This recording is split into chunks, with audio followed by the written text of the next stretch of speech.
What up, selamat datang again. And welcome to a new video. It's been 3 weeks after I posted the last one. Fucking hell. But I've been busy with doing the second channel, so if you can check that out, I will be glad. But if you don't want to, that's fine. But yeah, I've been doing a lot of video for that channel, you know, from gameplay to vlogging, and I've been trying to experiment more on that channel, so you can expect more from that channel. So hey, welcome to another video for this channel.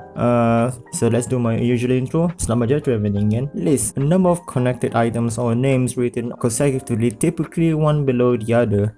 Grocery list, list of item, bucket list, a to-do list, tier list, the list of Jericho. You just made the list! And so on and so forth. You have a list, I have a list, we all have a list inside of us. Good job! Therefore, it's natural for a list for anime to exist. In my previous anime rant video, I was reviewing a list of boring anime that was voting in from the community, and I gotta say that the list is ridiculous to say at least. You can check up on my video if you want to know more about it, but to simplify it, they put anime like Dragon Ball and Pulla Majika Monokai in this list, so you can guess how dumb it is. The topic of boring, like every other type of emotion, is very subjective. Different people have different perspective towards a certain topic, so you can say that it's difficult to create a certain type of anime list that can satisfy everybody, because not everybody will agree on the same thing simultaneously, which I can agree 100%. People are entitled to their own opinion and taste, so if they like or dislike a certain thing because of a specific reason, then sure, it's all fair game. Contrary to what I usually say in my video, I believe that a person should be forced to change their opinion just because of what other people say so. With that said, however, I think it's reasonable to look at it in a technicality standpoint towards a specific subject. We might enjoy a certain media like music, for example, but that music doesn't always be particularly good. In hindsight, what something we enjoy doesn't always equal to that something is good. That's what we call guilty pleasure. I can definitely say that there are a ton of people out there that might enjoy some trashy, nonsensical music, or a bad B-rated film, or even like to binge shitty documentary.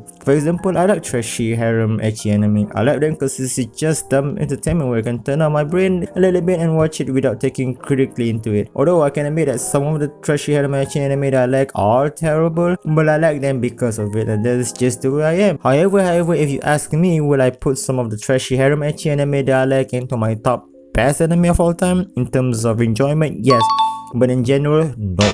That's why a problem with anime lists, or any type of list for that, even more specifically the community based one. The difference between the feeling and the technicality. Unfortunately enough, some people tend to weighting more on the former rather than the latter. First, let me emphasize that there is nothing wrong for you to put on how you feel towards a certain anime to play a factor on how you judge it in a certain way, but to solely judge an anime based on feeling alone while disregard the technicality is unreasonable, to say at least. At that point, any opinion that exists is invalid because there's not a concrete motive for it to be believable. It is basically talking out of their asses at that point. Hence, it's very hard for me to take any anime list seriously when most of them are based around them just spitting nothing out of their mouth. Or I hate this anime because I feel like this, or I really hate this anime because I feel like that. It's hard to be reasonable to yourself when they themselves aren't reasonable as well. Going back to the boring anime list, not only the description and the factor on what they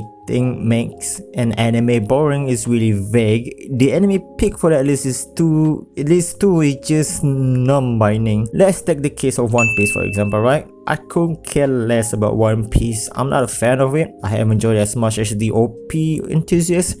I wish I can though, and I only managed to watch OP for the first like 15 episodes, and that's it. But even I can admit that OP is not boring. I still get some entertainment value from One Piece, even though I don't enjoy as much as I hope. This has become a constant problem in every quote-unquote objective list. The clash between critical thinking and thinking with their feelings. On that account, it's much more easier to make a subjective personal list that based off each individual personal opinion rather than trying to make an objective list that everyone can accept. It's difficult to set our different bias aside as different people have different way of thinking, and trying to make everybody anonymously agree on one thing without any problem is near impossible to execute. Just by me making this video alone just prove that point. Enough said. You read the title, you saw the thumbnail, let's just cut to the chase. I know I'm late to this training, but like the wise word of Sun Tzu have said, it's better late than never.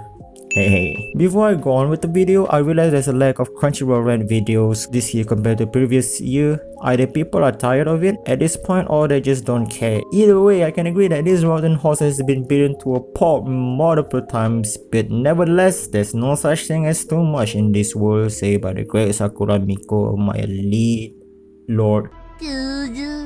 Shark. I am shark. With that said, let's get some baseball bat and let's go crazy, mate. Come on.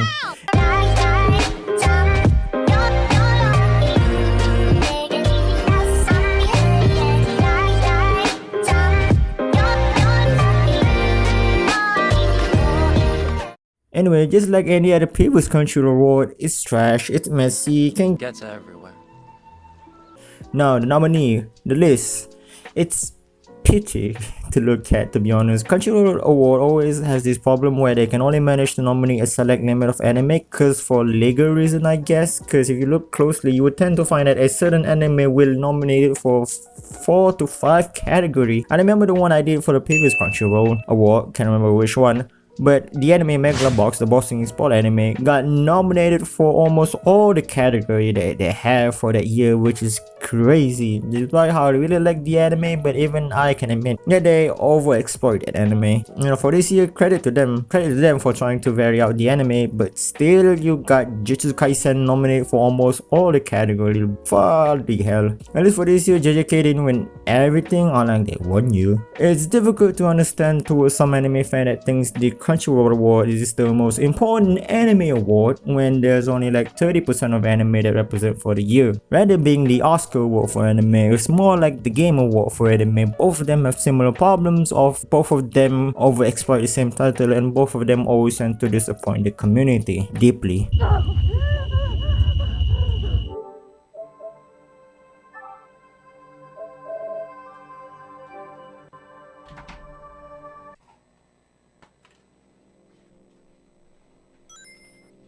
균신겜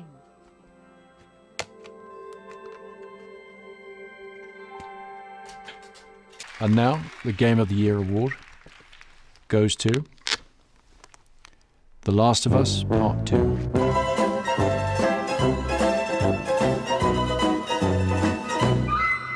With that said, for the actual recent Crunchyroll award, I couldn't care f***ing less. If you watched my previous video, if you don't, I repeatedly mentioned that I haven't watched a lot of anime last year, so saying the anime and character that was nominated or that have won for this award, I was just like, meh. I would be lying, however, if I say it doesn't irk me at all. There are some winning of some category in the award that annoy me a little bit. The obvious one are the best anime of the year. I mean, Jujutsu Kaisen, really? Don't get me wrong, Jujutsu Kaisen was fucking great, but when you consider there are other anime out there that are better than Jujutsu Kaisen, it's difficult to accept that JJK won this category, but yeah, congrats to JJK.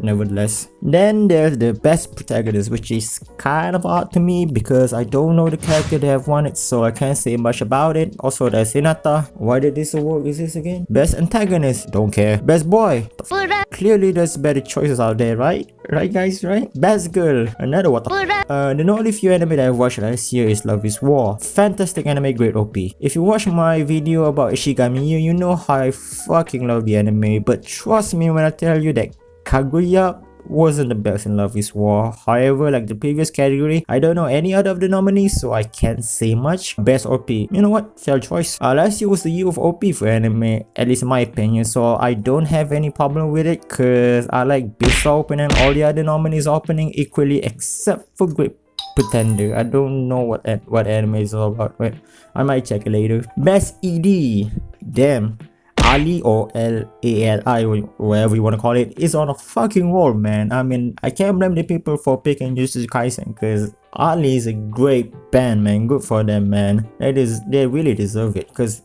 I like my jazz, you know. But the other nominees are also pretty decent as well. DDDD by No Name is a banger, man. Dorohedoro is another great underrated anime. Welcome My Friend by Okamoto is also good, and it's great to see that Spectre got nominated for 2 categories. That anime was severely underrated. Not to mention the ED was sung by Miyano Mamoru, that annoying but sexy mouth. Ooh, I just want to buy that voluptuous. Best Japanese English performance. Again, can't say much because I never heard any of the nominee performance because I didn't watch the anime. Yeah. Now, forgive me because I'm going to ignore the rest of the category that was in this award because I considered this video long enough. Though I do have to mention that for the best animation category is a tough one. Not gonna lie, all of the nominees for this category have great and superb animation, so it's fair play for whoever wins it, except for Beastar. I don't know why that anime was in this category. Like, to be frank, the CGI in Beastar was decent, but put it side by side with anime such as the God of Ice Girl, Eizouken, and Jujutsu Kaisen, it's like comparing to a well-designed drawing that was made by a kid to Junji Ito's drawing at that point. With that said, congrats to Eizouken for winning this category. Good for you, man. In conclusion, Crunchyroll award for this year is not good, but it's better than the previous one in my opinion. Anime rated list, regardless whether it's supposed to be objective or subjective, is always gonna piss some people off. That's just how humans works. My point of this video is just to point out my problem with anime lists in particular because I found them to be annoying most of the time. That's why I try to steer myself away from this related topic, at least the anime related one. And yes, I do have my own personal anime related list, but you will be damn fucked. I think I'm going to share it. Well, if someone asks for it, then probably I will. That's it for today. I hope you enjoyed this video. As always, see you guys next time. Always enjoy life this powerful problem you have. Selamat tinggal, sayonara, matane, and hasta la vista, baby. 僕らバカになって宙を待って今だけは忘れてらったた踊り明かそうこの夜を明かそう涙を干して眠るように嘘になってしまわぬように僕じゃない僕にもらったた最低な憂鬱な日ですね君となら僕は明かし